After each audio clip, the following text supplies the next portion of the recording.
بسم اللہ الرحمن الرحیم۔ السلام علیکم ورحمۃ اللہ وبرکاتہ۔ پانی پینے کا بہترین طریقہ۔ مسنون طریقہ اختیار کیجیے اور 3 فائدے حاصل کیجیے۔ نمبر 1 خوشگواری، نمبر 2 سیرابی، نمبر 3 شفا یابی۔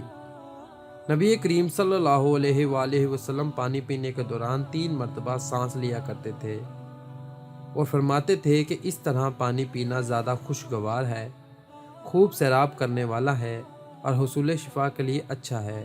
ابو داؤد حدیث نمبر 3227۔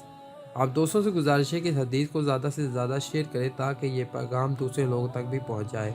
اللہ پاک ہم سب کو اپنے حفظ و ایمان میں رکھے۔ اللہ حافظ۔